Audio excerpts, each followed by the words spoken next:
कोलकाता के एक सरकारी अस्पताल में महिला प्रशिक्षु डॉक्टर की दुष्कर्म और हत्या के मामले ने तूल पकड़ लिया है। मेडिकल कॉलेज के डॉक्टर और छात्रों के विरोध प्रदर्शन के बीच यह मामला कलकत्ता हाईकोर्ट तक पहुंच गया है। कई जनहित याचिकाओं के दायर होने के बाद मुख्य न्यायाधीश ने सख्त टिप्पणी की। सुनवाई के दौरान मामले की जाँच को लेकर हाईकोर्ट ने राज्य सरकार को फटकार लगाई। Chief justice T.S.. शिवगन्नम की अध्यक्षता वाली बेंच ने पूछा कि पुलिस ने आजीकर मेडिकल कॉलेज के तत्कालीन प्रिंसिपल डॉक्टर संदीप घोष से अब तक पूछताछ क्यों नहीं की। हाईकोर्ट ने कहा जांच में कुछ मिसिंग है। जब डॉक्टर संदीप घोष ने नैतिक जिम्मेदारी लेते हुए पद से इस्तीफा दिया था तो उन्हें इस्तीफे के तुरंत बाद दूसरे मेडिकल कॉलेज में कैसे नियुक्त किया जा सकता है। कोर्ट ने कहा सबसे पहले उनसे पूछताछ होनी चाहिए थी, जबकि ऐसा नहीं हुआ। कोर्ट ने बंगाल सरकार को आदेश दिया कि संदीप घोष को लंबी छुट्टी पर जाने को कहिए। अगर आप कुछ नहीं करेंगे तो हमें ऑर्डर पास करना पड़ेगा। कोर्ट ने कहा उन्हें डॉक्टर की मौत से ज्यादा असर नहीं पड़ा है, उन्हें घर पर रहना चाहिए, कहीं काम करने की जरूरत नहीं है। आपको बता दें कि डॉक्टर संदीप घोष ने सोमवार 12 अगस्त को यह कहते हुए इस्तीफा दिया था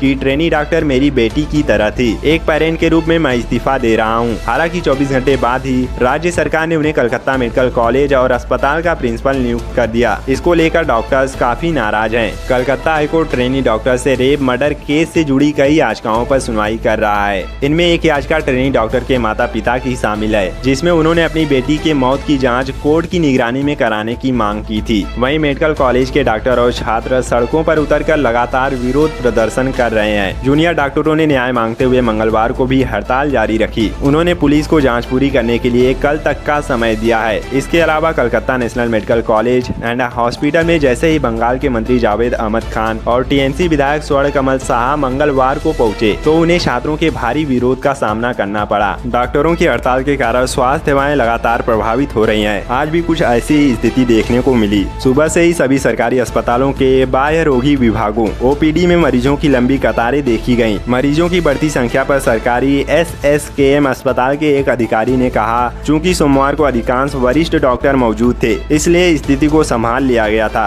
वहीं महिला डॉक्टर की हत्या मामले की मजिस्ट्रेट जांच की मांग कर रहे आंदोलनकारी जूनियर डॉक्टरों ने मंगलवार को कोलकाता पुलिस को जांच पूरी करने के लिए 14 अगस्त तक का समय दिया है। प्रदर्शन कर रहे आजीकर मेडिकल कॉलेज एवं अस्पताल के एक जूनियर डॉक्टर ने कहा कि जब तक हमारी मांगे पूरी नहीं हो जाती तब तक काम पर नहीं लौटेंगे और विरोध जारी रहेगा। हम घटना की न्यायिक जांच चाहते हैं। उन्होंने आगे कहा कि पुलिस को रविवार तक की समय सीमा की जरूरत क्यों है। हम पुलिस से बुधवार तक अपनी जांच पूरी करने को कह रहे हैं। आपको बता दें कि पश्चिम बंगाल की मुख्यमंत्री ममता बनर्जी ने सोमवार को मृतक के माता पिता से मिलने के बाद मामले को सुलझाने के लिए कोलकाता पुलिस को 18 अगस्त तक की समय सीमा दी है। सीएम ने कहा था अगर तब तक कुछ पता नहीं चलता है तो यह मामला CBI को सौंप दिया जाएगा। वहीं कोलकाता पुलिस ने आरोपी संजय राय को लेकर कई खुलासे किए हैं। पुलिस ने सोमवार 12 अगस्त को बताया कि संजय एक ट्रेंड बॉक्सर है। 8-9 अगस्त की रात उसने हॉस्पिटल के सेमिनार हॉल में डॉक्टर से दरिंदगी के दौरान बुरी तरह से मारपीट की थी। संजय ने डॉक्टर को इतनी जोर से मारा कि उनके चश्मे का शीशा टूटकर उनकी आंखों में घुस गए। इसके कारण आंखों से ब्लीडिंग हुई थी। आरोपी ने गला घोटकर डॉक्टर की हत्या कर दी। इसके बाद वह पुलिस बैरक में जाकर सो गया। उठने के बाद उसने अपने कपड़े साफ किए थे। संजय ने पूछताछ शुरू होते ही अपना गुनाह कबूल कर लिया और उसे इस बात का कोई पछतावा भी नहीं था। उसने बेफिक्री से कहा चाहो तो मुझे फांसी दे दो।